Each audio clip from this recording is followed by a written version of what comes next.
വിവാദങ്ങൾക്ക് താൽക്കാലിക ബ്രേക്കിട്ട് സംസ്ഥാനത്തെ ഡ്രൈവിംഗ് ടെസ്റ്റ് തിങ്കളാഴ്ച മുതൽ പുനരാരംഭിക്കും.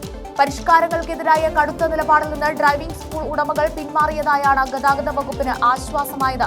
കഴിഞ്ഞ ഏതാനും ദിവസമായി സംസ്ഥാനത്തെ ഡ്രൈവിംഗ് ടെസ്റ്റ് ട്രാക്കുകൾ നിശ്ചലമായിരുന്നു.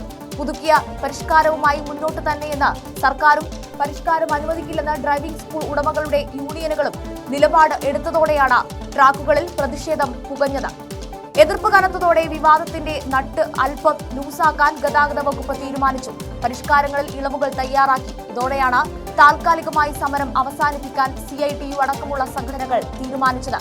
പ്രശ്നത്തിന് ശാശ്വത പരിഹാരം തേടി ഈ മാസം 23-ന് CITU സംസ്ഥാന സെക്രട്ടറി എളവരം കരീം ഗണേഷ് കുമാറുമായി ചർച്ച നടത്തുന്നുണ്ട്. ഡ്രൈവിംഗ് സ്കൂൾ ഉടമകളുടെ മറ്റ് പ്രശ്നങ്ങൾ ഈ യോഗത്തിൽ ചർച്ചയാകും. ഇതിലും വഴങ്ങാൻ മന്ത്രി തയ്യാറായില്ലെങ്കിൽ സെക്രട്ടേറിയറ്റിന് മുന്നിലേക്ക് ഉൾപ്പെടെ പ്രതിഷേധം വ്യാപിപ്പിക്കാനാണ് CITU തീരുമാനം.